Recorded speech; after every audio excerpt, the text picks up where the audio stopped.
mute button. Oh, I hit the camera button and the mute button. Good evening, everyone. Good evening, everyone. I'm Alvin King, host of He Said, a look at the world from a seasoned Black man's perspective. Welcome to our Friday, October the 25th live episode, ladies and gentlemen. How is everyone doing out there? Hopefully, you have had a great week. I was just telling our panel and talking backstage, it was a beautiful day, but I have had like a crazy week. And you know, I gotta tell y'all, sometimes it's the small things that can get on your nerves. And this may be TMI for some of you. How you doing, Rose? Welcome to the show tonight. But I'm telling you, you never know when you need something. And this week, my microwave went out. Do you know how important a microwave is? And you may not know until you don't have it. But I'm telling you, I depend on my microwave so much, and I'm not going to stay on that. But my microwave went out, and that just told me this was a hellified week. But welcome to our show. I'm happy to be with you all tonight. My microwave is sitting over there somewhere, and it's going to be put in. Again, hope you guys have had a great week. This week has been really crazy, and things have just been popping off. And one of the things that I want to talk about right now is last night, I don't know if some of you got an opportunity to see the interview with Charlemagne the God last night with CNN's host, Anderson Cooper. Charlemagne, if you all don't know who he is, real name, Leonard Larry McKelvey, again, known professionally as Charlemagne the God. He is a radio host on The Breakfast Club, a television personality, and a comedian. And last night, he and Anderson Cooper were having a conversation, and he basically brought up what has been a problem for me, and that's how the media is just with this double standard giving Donald Trump a pass on some of his rhetoric. And Charlemagne, what he did, he called Donald Trump a fascist and said that he makes fascist statements, and his tendencies and the double standards that he seemed to have, they don't seem to apply to Vice President Harris. And Anderson Cooper tried to, backpedal that, they kind of, talk about things fairly, but Charlemagne the God said, no, you don't. Now, Charlemagne the God, for those of you who follow him, he has some double standards himself. Hopefully you all have seen the interview that he had with Vice President Harris. But anyway, last night, he went on to say that to Anderson Cooper, I think that Americans need to keep looking at the rhetoric of Donald Trump, because I don't know why we're even thinking about electing somebody who's talking about putting people in camps. I don't know why we're talking about why we want to elect someone who's talking about mass deportation. I don't know why we're having this conversation about somebody who wants to terminate the Constitution to overthrow the results of the election. Aren't we supposed to be a patriotic country? Whenever somebody like Colin Kaepernick takes a knee in the country, everybody talks about, oh, that's so unpatriotic. But this guy can say what he wants to terminate the Constitution to overthrow the results of an election, and nobody seems to care or talk about it. You got to see that interview, pull it up, because, again, I thought that Charlemagne the God was on point last night for what he was saying to Anderson Cooper and the media at large, who just seems to give Donald Trump a pass. Also in the news is Elon Musk. The former DJ officials urged an investigation into his $1 million voter lottery.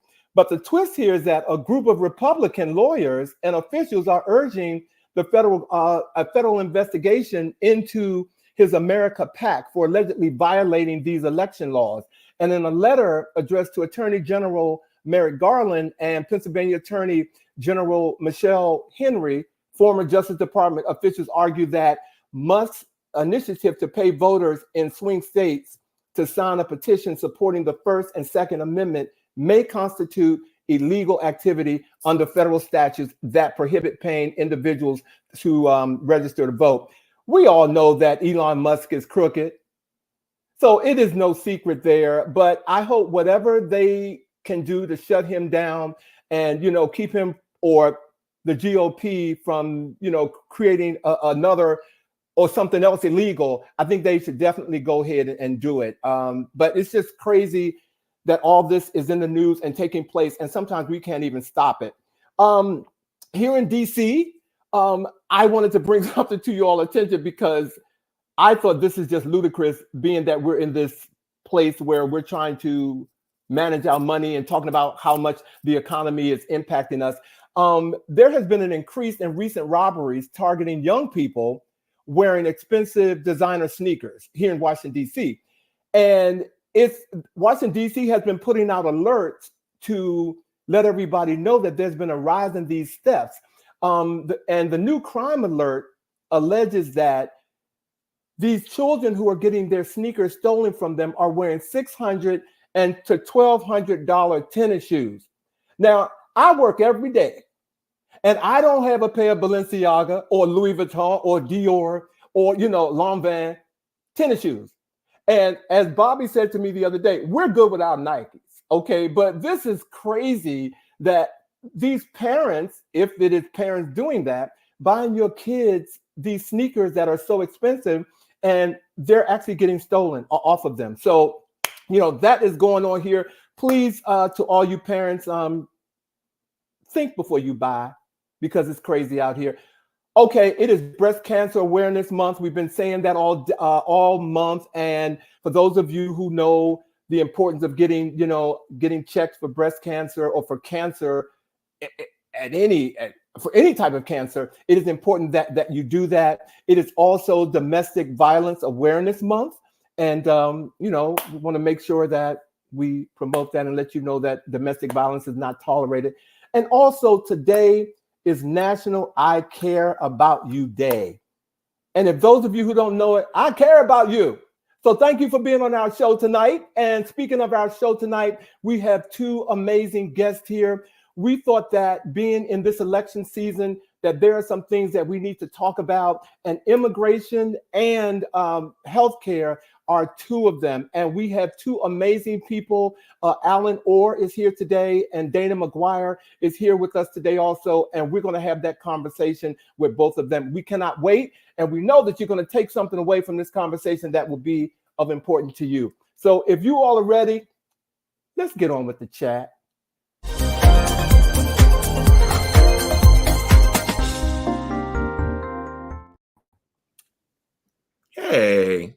Hey, Bobby. I care about you too. I care about you too. I also want to just take a very quick moment to also say happy birthday to a recent guest of ours. It's his birthday as well, and that's our friend Maurice Scott. So we yes. Happy birthday, Maurice. Wherever you are, you should be here. Listen to us say that. Hey, Kendall. Hey, Wayne. How you doing? Wayne said wait a minute, there he is. I care about you all. Thanks. Happy birthday, Maurice. Thank you for being here tonight. And I apologize because I don't know what is going on with my screen, but if you all are in the chat, I said, there you are. I had to refresh. There you go. How you doing, Michi?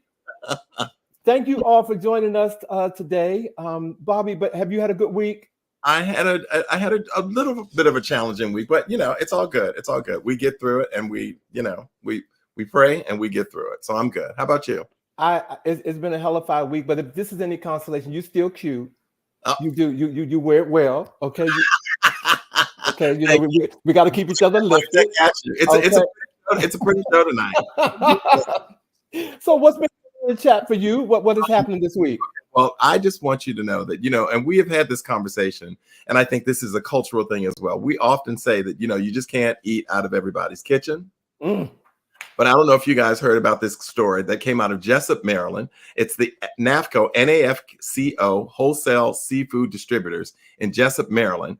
They say that Monday's mass food poisoning incident, and they had a mass food poisoning incident of 46 people seeking medical attention, was caused by a homemade dish prepared by an employee. What? 46 people, okay? It says that the instant investigation, was primarily determined that an employee prepared food at his home over the weekend, ultimately serving the homemade food to fellow employees who became sick. 46 people. Nearly 50 workers displayed symptoms of food poisoning within hours of having the meal. See, what are your thoughts about well, I work in the office, and so potlucks aren't my thing per se, and my excuse now is that I'm losing weight. So, they can see it. So I'm not eating your food. So we're not doing that. And but I'm not, if I don't know you, and even people I know, if I'm cooking at my house, let me cook. Yeah. Well, I think we just have to be careful about what we ingest. That we are also watching the news and hearing that there's this huge outbreak of E. coli with the onions on the quarter pounder at McDonald's even. Yes, and we know how many of you like McDonald's. Yeah, you got to be careful. Yeah, it's the name luck, as Michelle is pointing out. Yeah. Hey, Michelle. Yeah, it's a little. Yeah, I heard that story, and I just thought I would never do that. Yeah, you know what I'm saying. But they probably trusted him and thought that and they probably trusted him and didn't think that could happen. Well, nobody thinks they're going to get food poisoning from the office potluck, but it just raises the question again: cleanliness, conditions in terms of cooking and so forth. And bottom line is, you just can't eat everyone's cooking. You can't just eat everyone's cooking. There you go. Food, home cooking is not just the only issue. I know that you've got something coming up about a local restaurant that. Yes, Bobby. Well, let me tell you, if you are a native Washingtonian, there are two things that you don't do. You don't criticize go-go music, okay? And you don't talk about the late Marion Barry, all right? You just do not talk about the late Marion Barry. And this week, a local pizza chain promoted a new menu, and they called the menu Marion Berry Knots, a dessert with Marion berries. The dish is so good, they say, it's likely a felony. According to a press release. For a good time, it's the powder that the ultimate headline grabber. The Marion Berry Knots have enough powdered sugar that will have customers bumping elbows. Okay, see, bumping elbows to order, and even force the DEA to look twice. Now, for those of you who don't know who Marion Barry is, he was a civil rights activist and revered here in Washington, D.C. He was a 4-term mayor, and he was also, caught up in a couple of scandals. He was arrested in a local hotel in a videotaped drug sting by the FBI. That being said, he is still revered, okay, by those of us who live here. But Z Pizza, or this pizza chain, found out that DC is not having it. And they're local. They're local. I mean, they are DC people. They should know better. They should know better. They should know. And, my heart kind of went out to, is it Cora Berry, his wife? Yes, it's his, yeah. She, I just thought it was in such bad taste that they did that. And, but on the other hand, if their business was failing, they got publicity, but they also got their building painted and protesters outside. So yeah, I don't think it's the publicity they wanted. You don't think so? They're talking about boycotting this place, but I thought that was in bad taste. So that was kind of crazy this week. Very bad taste. I mean, people that don't know this area don't know that he is known as the mayor for life. Like he's been released and all that, but many of us, and I know Alvin, I safely feel I can speak for you as well. For many of us, our first jobs were the result of a program, a summer employment program under the Barry administration that got so many kids exactly during the summer. So exactly, that is true. Yeah, don't play with Marion Barry. May he rest in peace. And next month will be 10 years since his passing, since he died. Wow. Yeah. Wow. Time flies. Yeah, it does. So your homecoming was last week, right? Oh my goodness, yes. Okay. You have a Yeah, good time? I had a very good time. I had a Okay. very, very good time. I had a limited amount of time because I had to work during the day Saturday, but I went down to the yard. As you guys remember, last week we talked about the fact that it was Howard University's 100th homecoming. Mhm. And I got to go and hang out on the yard with my friends. And I missed all of Friday's events, but Saturday went to a couple of parties. And yeah, it was really, really, really nice. I'm still recuperating. Well, we're glad to have you back. Yes, we are. Thank you. Thank you very much. Hmm. So, So I also want to, as we talk about coming back, mhm. I want to mention the college admissions scandal mastermind, Rick Singer, who some of you might remember the Operation Varsity Blues. He has just finished serving 16 months in federal prison and has the audacity to now be taking clients as he stays in a halfway house.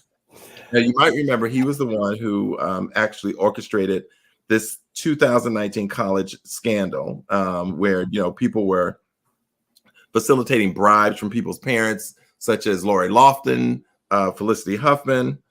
He facilitated these bribes between parents and universities in exchange for their children's enrollment and pleaded guilty to 1 count of conspiracy to commit wire and mail fraud and 1 count of honest services wire and mail fraud. And as I said, he served 16 months in a federal prison, and he is now out and serving clients, right? And he has stepped right back into the place of privilege that he was in, and people of privilege utilizing his services in a way that it was just offensive to me. And I remember sending the story to Alvin immediately, going like, this is a perfect example in America of both white privilege and just arrogance.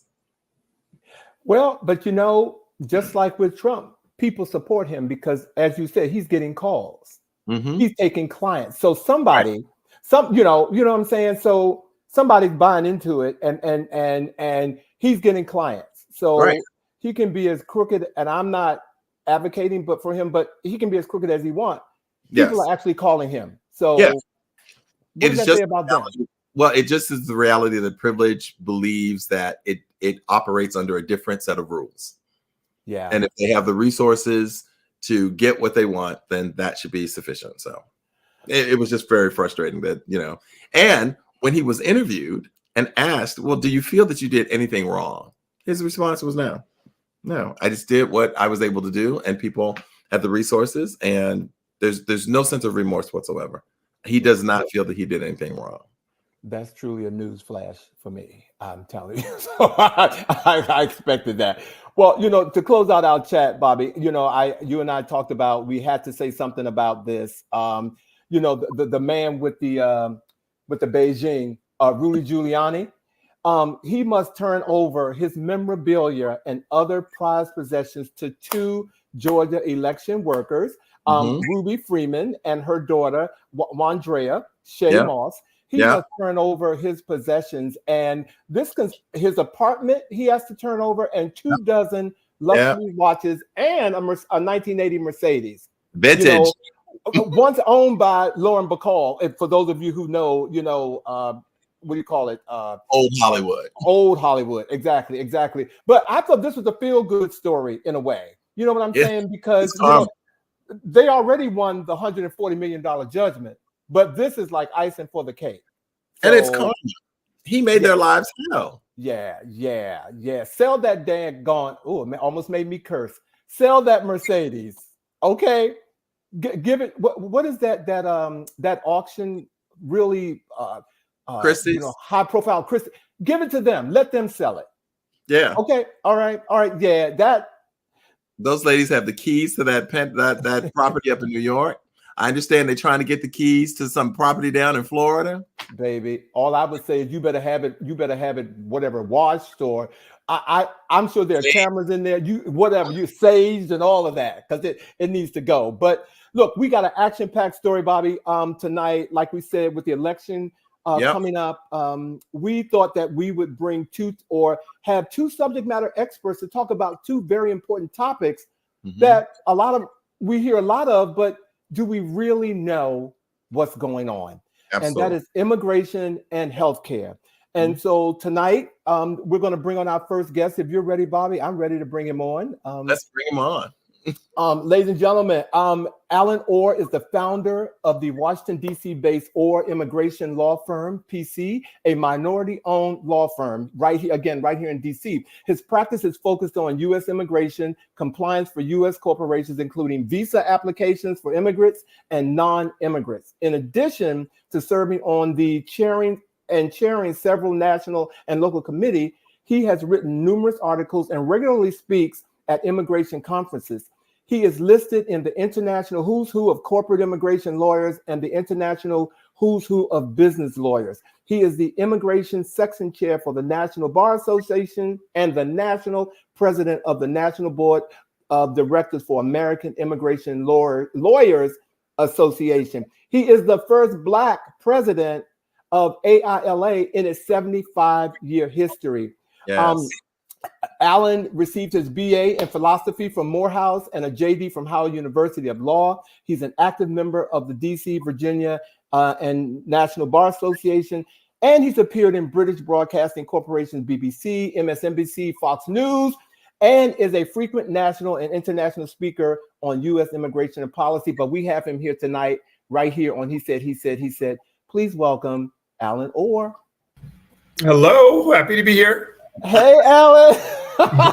Thank you for being with us tonight. No problem. Thank you for adjusting your schedule to be No here. problem. Thank you. Love you much, man. Hey, look, we're going to jump right off because immigration is one of those topics that for me, I didn't hear about it, or I knew the word immigration, but all of a sudden in 2015 and 16, it became like this explosion, and it became the hottest topic in politics. So, Allen, how did we get here to where we are today with the immigration crisis?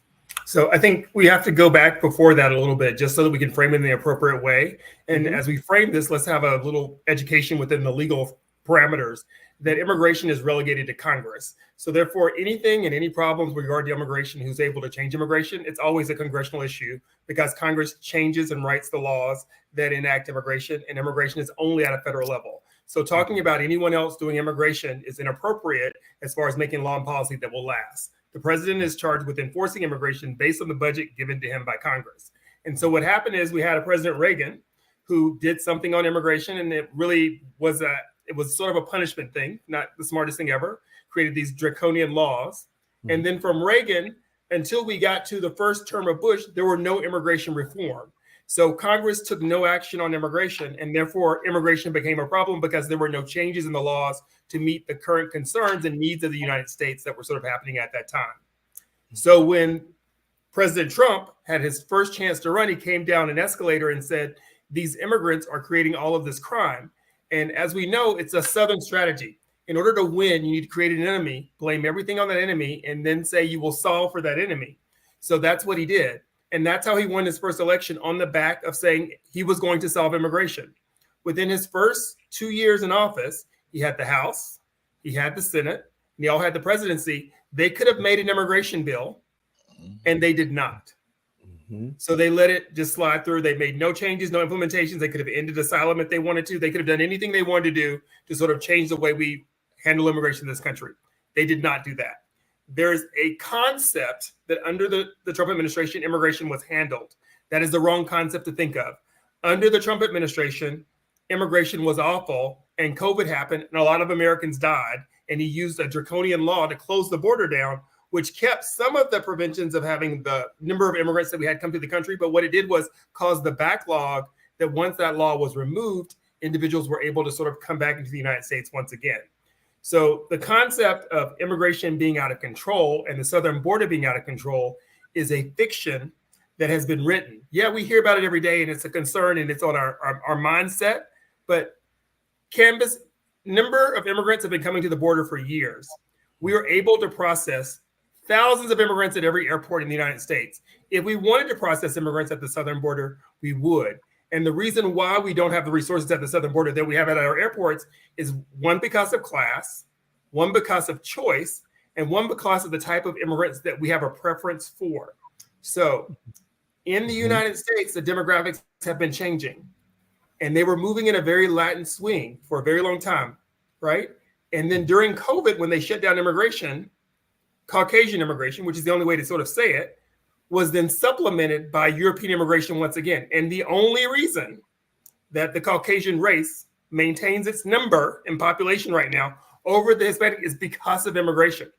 And that group of individuals that came in from Europe or all these different countries that are Caucasian, no one sees them as the same type of immigrants that we see from the southern border. So that's sort of the context of just as we think about this, that we realize that part of what we need to have a conceptual is that someone's created a boogeyman and someone's created a fiction, and it's all about numbers. Because when you control the southern border, you're keeping out Black and brown immigrants or socioeconomically disadvantaged immigrants, while you're still allowing people from Europe to come in and even people from China to come in, because you're not ending asylum for everybody. You just want to end asylum for the people who come across the southern border.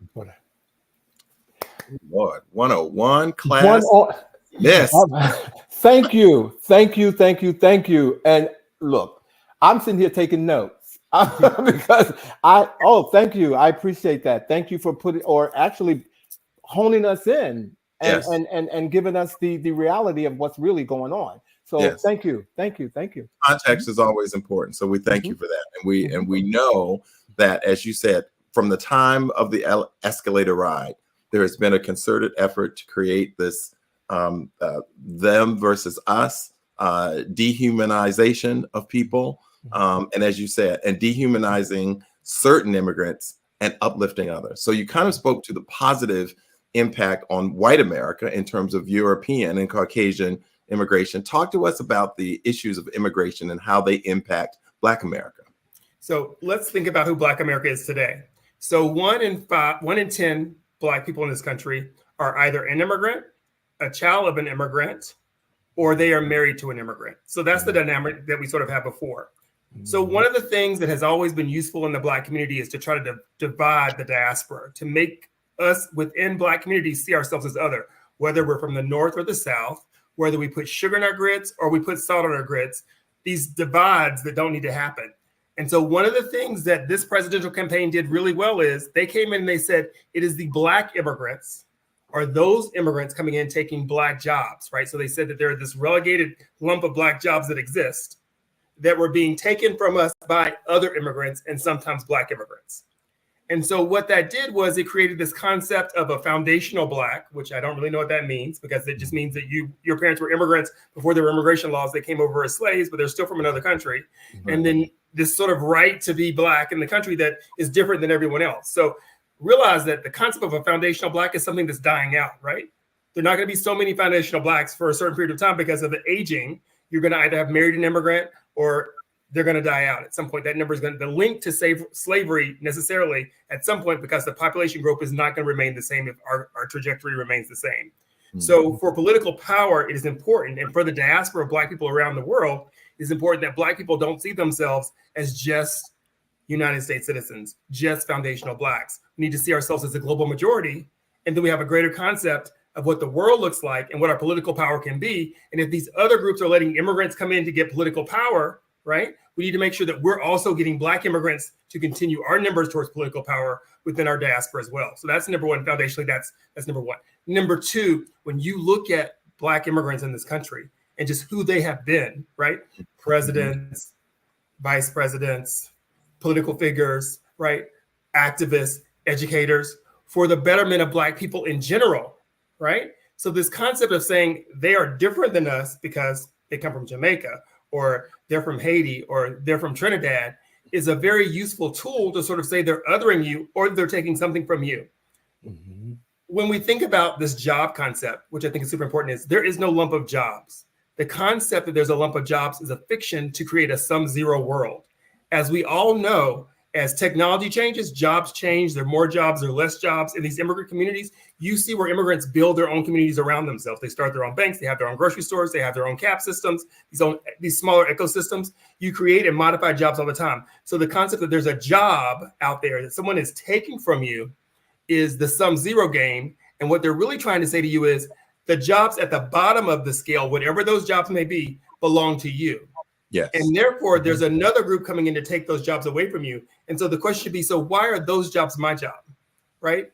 And that's what creates this friction of, I've got to get this from them, and the concept of getting that. The other thing that we found from the diaspora, Black immigrants specifically, when you don't grow up in the mindset of racism and you don't have the concept of necessarily working for someone, there are a lot of Black immigrants that are just naturally entrepreneurs because their concept of their own, they don't have a concept of working for someone. Their concept is building something of their own, when our educational system in the United States has taken us through a system that says you need to work for someone, not create something for yourself. And those are just the dynamics that are spread out in numbers. But in addition to those concepts alone, if you think the Nigerian who has a doctorate degree in science is taking your job when you don't have a degree at all, then we need to have a conversation about that. It's about honing your skills to be prepared for those jobs, whatever they may be in the future. And that's regardless of if it's the African immigrant or the Indian immigrant. If you haven't studied coding and all these jobs are coding, they're not taking your jobs because you weren't qualified for those jobs. And if you want those jobs, then you should get the skill set to take those jobs. Come on. Amen. Amen. Ladies and gentlemen, I hope you all have your pens out because we're going to run this show again. I already know because exactly. I need to spend some time with Allen. So, Allen, let me cut to the chase. What is hearing what you just said, what is the challenge for Black Americans? So there's a couple of challenges. So just like racism exists in all perspectives, even in the immigration world. So we're deported at a higher rate. We're imprisoned at a higher rate. As a matter of fact, all the cases that you saw in court cases where there was child separation, the first two child separation cases were Black immigrants. Mm-hmm. The women who were having their ovaries cut out, those were Black immigrants. So all of those things, those crimes sort of happen in a Black world that we shouldn't see ourselves as separate from that. Mm-hmm. This other concept is the vetting concept. So this concept that people show up at the border and they just come in, well, it's a fiction, right? Everybody who comes to the United States with a visa is vetted. And sometimes that vet takes about 18 months to get here. So no one's just walking up and no one's a prison in the system of the concept that Trump is saying they're just emptying the worst people here. I don't even understand what that means, right? Because in that same concept, we talked about Elon Musk, immigrant, the starter of Apple, immigrant, starter of 15,000 companies, all immigrants. So the first lady, right, Melania Trump, immigrant, right? So this concept that they're all the worst is weird to me. And the concept that they're lazy, but they're doing all of these jobs is also inconsistent. And one of the things that we've realized from the numbers is the only way we made it through COVID is because of those essential worker immigrants who were doing those jobs that we didn't do or couldn't do, and were putting food on the table and making things happen. So when you want to remove those immigrants from the system, it's going to cause an increase in prices. But most importantly, as we talk about immigrants who have been here undocumented, many of them have been here for 20 years or more. And I wish that there was a concept, just like in regular law, there's a statute of limitations. If you don't do something to me in this time frame, then you don't have a charge. So if you know that immigrants are here, they've been paying local taxes all this time. So they're not paying federal taxes, but they're paying local taxes. They have cars and apartments and their kids in school. They're buying stuff from the bakery. They're buying stuff from the grocery store. They're getting their car fixed at your shop. They're coming by the soul food restaurant. They're going to the church with you, right? All those things are in our community, and you did nothing to remove them. Why is it 20 years later that now all of a sudden that you feel something's being taken from you, that you now want to remove them from there? That is exactly against everything that many people celebrate in the Christopher Columbus world of saying they discovered whatever they're in, right? They discovered those things. So there's sort of a problem with that. Sure, there needs to be a system for them. Exactly. They should have to pay a fine. It should take them some time to become citizens. And just so when we think about that, how long does it take to become a citizen? If I marry a U.S. citizen today and I'm an immigrant, I'm going to have a green card for at least 2 years before I can apply for citizenship. And then it's going to probably take another 2 years for me to get citizenship to vote. If I don't marry a U.S. citizen, I have a job. Look, better yet, I go to school here. You can't get any Pell Grant, you have to pay out of pocket. I go to school here. I pay $50,000 a year. I get a degree here. I happen to get a job here, right? Can't vote, don't have any say in anything, paying taxes just like everyone else, right? Then I get a green card, right? Once I get that green card, I have to have that green card for 5 years before I can become a U.S. citizen to vote. So many of these people are disadvantaged from being in the toughest political system, being able to vote.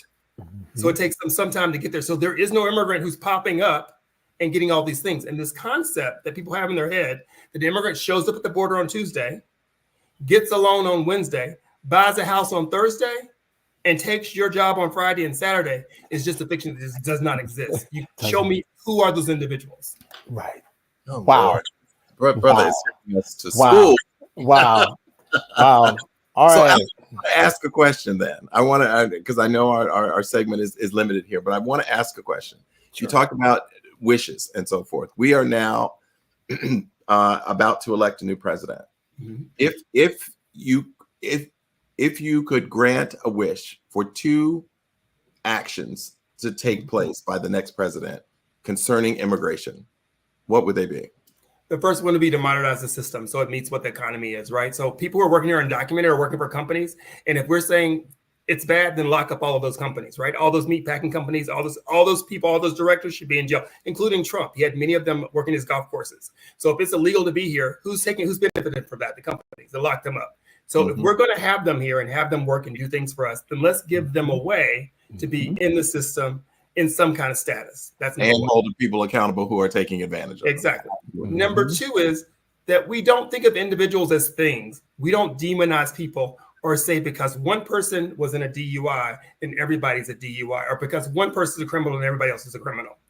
And what I want to say to Black people is the same way they talked about those Haitians in Springfield, or the exact same way they talked about Black people in Georgia and Alabama and Tennessee, coming to neighborhoods, eating stuff, taking stuff, stealing stuff. That's the exact same tone that they made to demonize people. And they also used that against individuals of Chinese nationality when they did the Exclusion Acts before.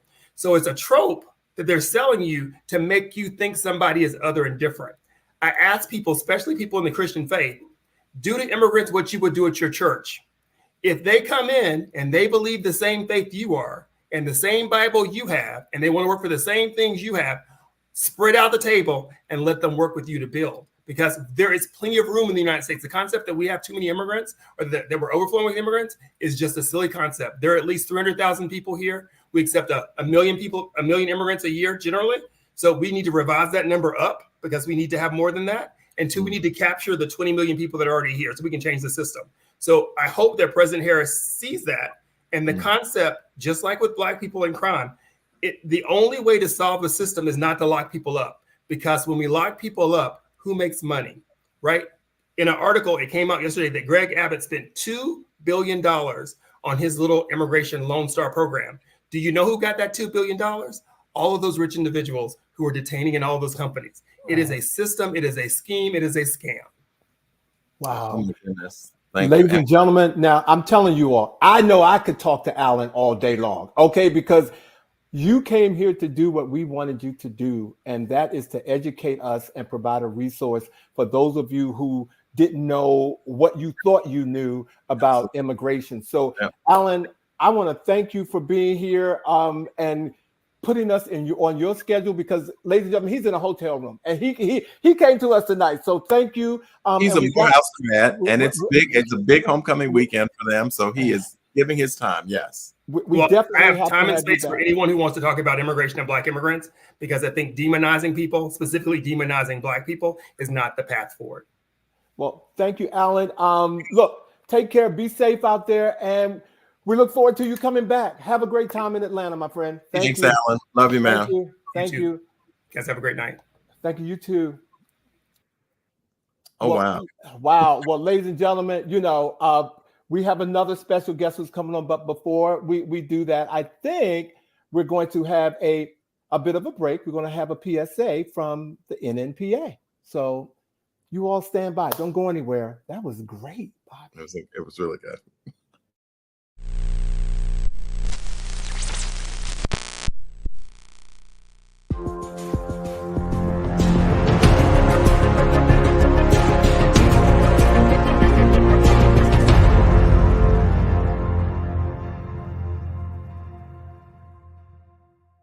Hi, this is Ziggy Marley, and I'm very happy and privileged and humbled to receive the Black Press of America Global Icon Award. I've received many awards throughout my life, but this one feels very special to me. So I want to say I really appreciate it. Music is a powerful tool. Human beings are powerful beings.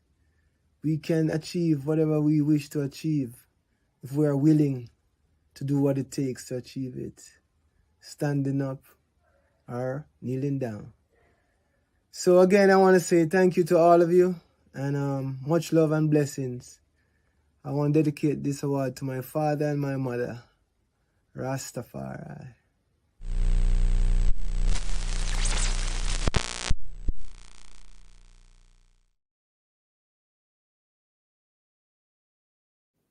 Welcome back, ladies and gentlemen. Well, our next guest, her name is Dana McGuire. She is a leader in healthcare operations and reform. She is frequently called on as a technical consultant by operational teams for major hospital health systems. Her cross-national work explores market reforms, state policies, including regulation and mandated insurance benefits and insurance expansion. Ladies and gentlemen, please welcome, she's so dear to my heart, our special guest, Dana McGuire. Hello, everyone. Good evening. We move to the middle here. There we go. How you doing, my sweet? Welcome to our panel tonight. How are you? I'm doing fabulous. How about you guys? We are doing good. We're so glad that you're here, Dana, because as you've heard, we wanted to make sure that we talked about immigration and also healthcare, particularly, Medicaid, and Medicare, because that's really huge. So I want to, again, welcome you and kick off our first question, Dana, to you. Can you tell our folks what is the difference between Medicare and Medicaid? Okay. So I would say this, that Medicare is specifically for, our aging community over 65. Medicaid, it actually provides coverage for all different types of illnesses and populations, depending on what is happening with you personally. And that Medicaid is actually just a universal type of coverage. But Medicare is definitely specifically for our elder community. And if we were to speak about the Biden and Harris administration, they were trying to get that number projected to 60 instead of 65. So those are one of the advances that administration wanted to do in regards to Medicare reform. Thank you very much. Thank you, because I'm of that age, and I tell you, it's been a little confusing, but thank you for laying it out there. Thank you, Bobby. So, as we've said earlier tonight, that immigration and healthcare are two very big issues in this upcoming election. Health decisions and health rights and all of those things. Can you summarize for us, from your perspective, the potential impact on healthcare, given the that we have in this election? Absolutely. So the one thing that comes to mind is the Affordable Care Act, and everybody's familiar with that. That's, Obamacare, obviously. And it's very important that you understand what's taking place at this point. The constituents are very important, especially southern states, in Texas and Florida, where the enrollment has increased exponentially. In Texas, enrollment has increased by 210%, and in Florida, it's increased by 120%. And so when we look at both candidates and their projected mandates or actions for and against affordable care, it looks like Trump may pause on his original stance on just discombobulating the whole system in and of itself because of his southern constituents. In regards to Kamala, it looks like she's going to continue the mandates set by the Biden administration. And they were wonderful mandates, right? It allowed folks for certain incomes up to 176,000 per year to receive Obamacare, and that is up to 4 people in a household. And you never had, costly or ineffective costs for prescription costs before, or just regular premiums. You've never had that before prior to that. The problem is that it will resolve or dissolve actually at the end of 2025 if the subsidies are not extended. And it is very important that the American people understand that. So we have to have leadership in place to continue that. And that would leave out 3.8 million at the current total of Americans not being able to receive coverage at the beginning of January 2026. So it's very important that we understand why we need leadership to continue the Affordable Care Act. Wow, thank you. Thank you. So let me based on what you just said, Dana, and this is how I understood what you just said. My next question is looking at these two candidates that are running for office, how, as far as their stance was concerned in previous years, how will that benefit us in the future should one of them become the president of the United States? Right. So when it comes to health care, let's look at prescription costs. I have a fly in here. Sorry about that. It's my friend at this point. I can't say what they You saw what happened at that debate where that fly landed on. We don't want that. Right. It's not season, guys. But let's look at drug costs. So drug costs is very important at this point. You know, you heard Kamala on her CNN town hall, and I don't know if everyone saw that.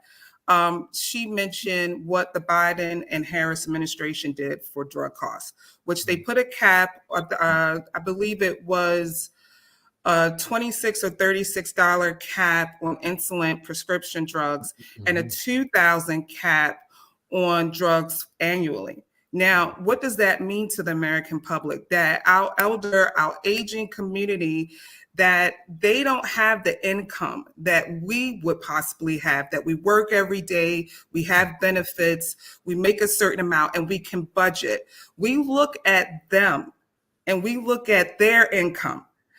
I know some of our elderly community or aging community, they don't like for me to say elderly, so I'll keep saying aging. Lord help us.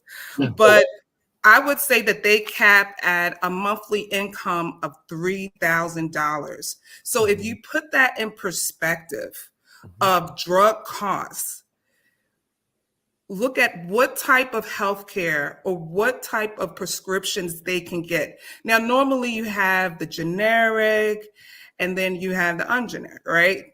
Not so generic. But here's the deal with the generic. There's a lot of fillers added in those prescriptions. So you're not getting the full dosage of the actual prescription. So let's say if you're treating something like cancer or diabetes or heart failure, you're not getting the right drugs to help you live a longer life. So putting a cap on annual drug prescriptions is very helpful for our aging community, and it will definitely extend their lives exponentially as they go on until their full transition. Now, I haven't heard too much in regards to what Trump wanted to do in regards to prescription costs. He's still figuring it out. But he What did he say? He had a proposal. What was it? No, he said that he sees a concept. He has a concept. That's right. He has a concept. So he says the concept. So you're good. Okay, great. Yeah. Well, if he has a concept, I would love to know that concept because at the end of the day, having a cap from the Kamala and Biden administration of $2,000 annually, I know that I have glaucoma. I'm not going blind. No one worry, no boo-hoo for me. But my prescription my eye drops cost me $146 per month.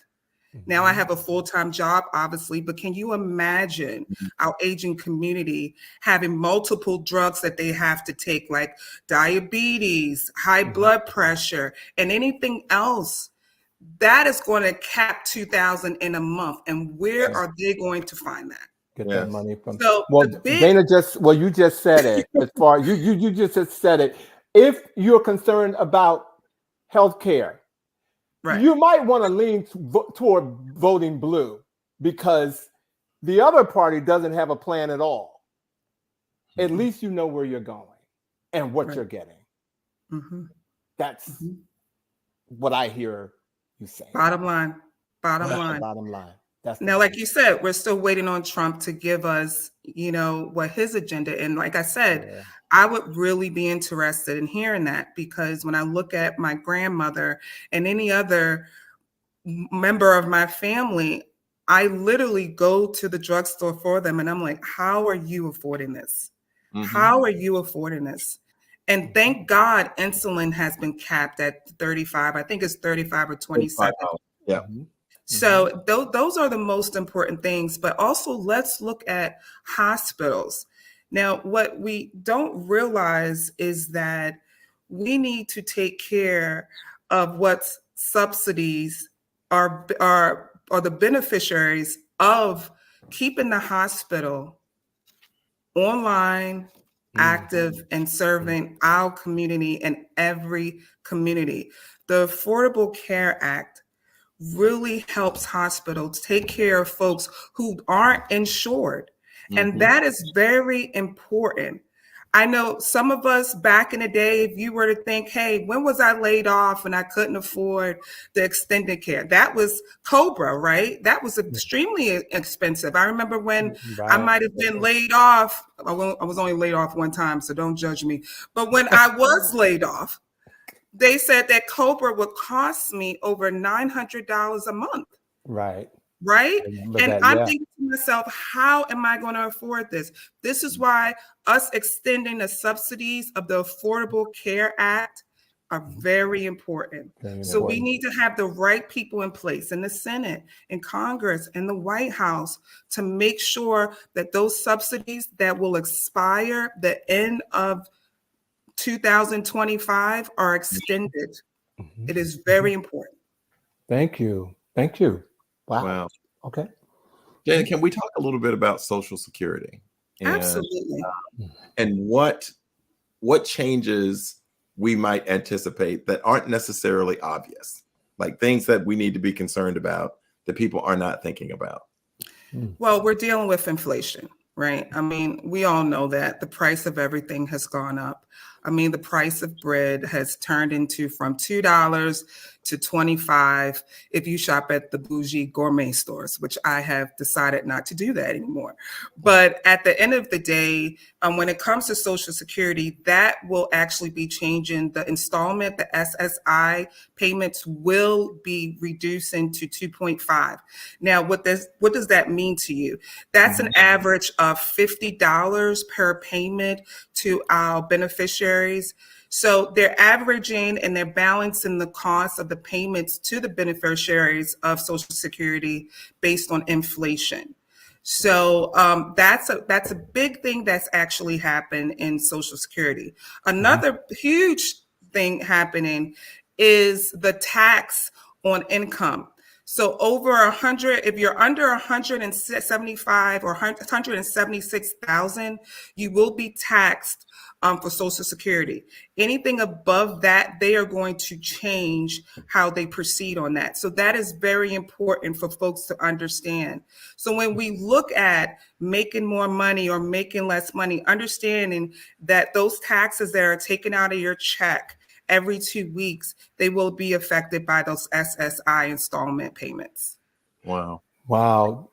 Dana, can you take a few minutes? I know we're running short on time, but can you somehow briefly tell us how might the election impact healthcare stocks for those of us who are into stocks? Absolutely. So the big thing now is the weight loss drugs, right? Everyone is, getting on the diabetic drugs that are now influencing weight loss.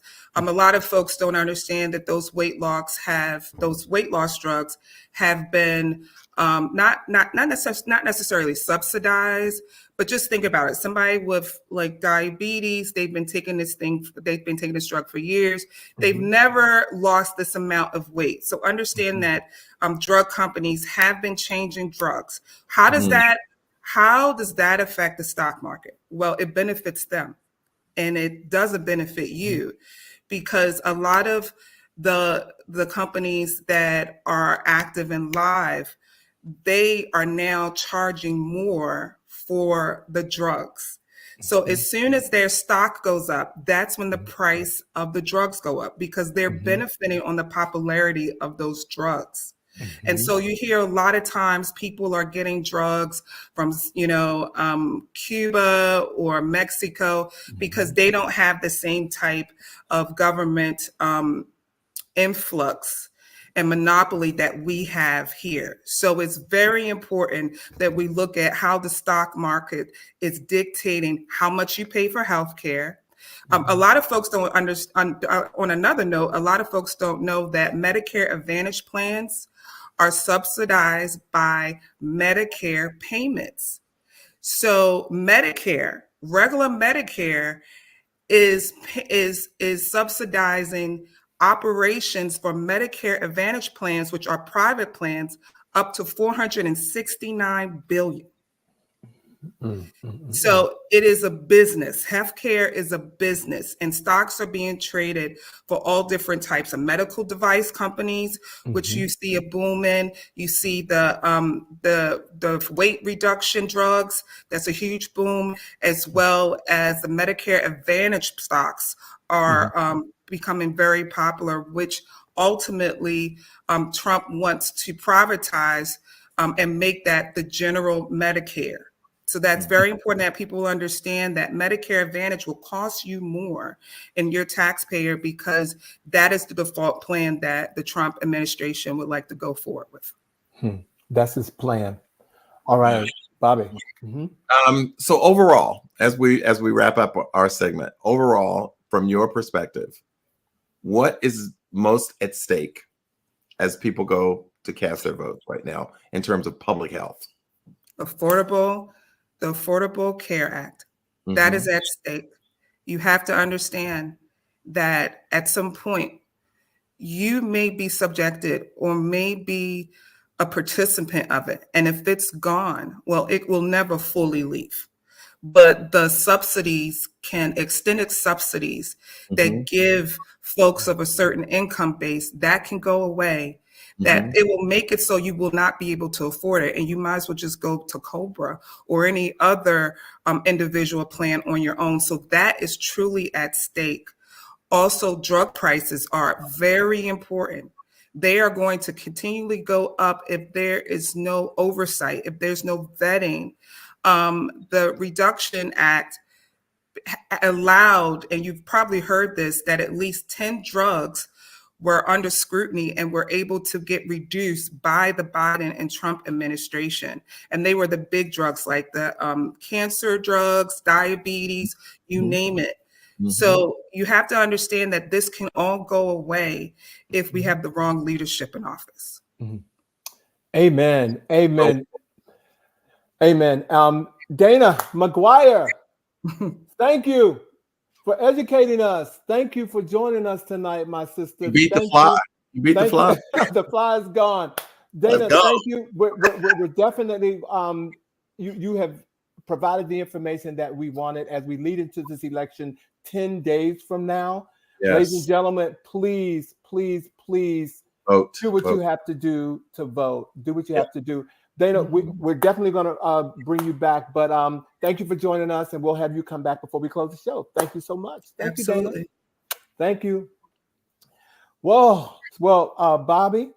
Very important and informative show, Alvin. Very important and informative show. Thank you, my brother, for being here tonight for the show. Ladies and gentlemen, Bobby and I will not be here next week because of some things that we're doing, and so we will definitely run a previously aired show. And from tonight, I think this one might be it, because we may not be. Next time we see you, we will have a new president.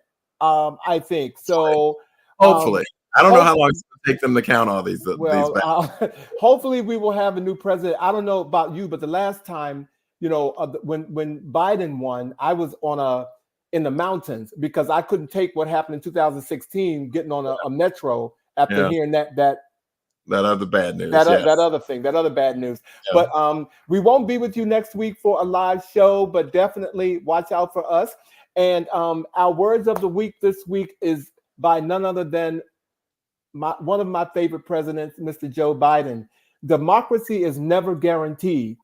Every generation must preserve it, defend it, and fight for it.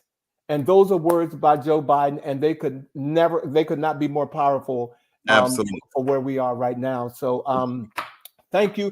Can we bring Dana back on if she's there? Thank you, Dana. Yeah, thank you again for joining the show, ladies and gentlemen. We look forward to seeing you when we're back in a couple of weeks on the new live episode of He Said. He Said. And Dana said, we said, he said. Okay. We're going to have another He Said. Okay. So thank you guys for joining us. I hope you got something from the show, and we look forward to seeing you guys real soon. Have a great week and a great weekend. Have a great week, everybody. Thanks. Take Happy care. Halloween.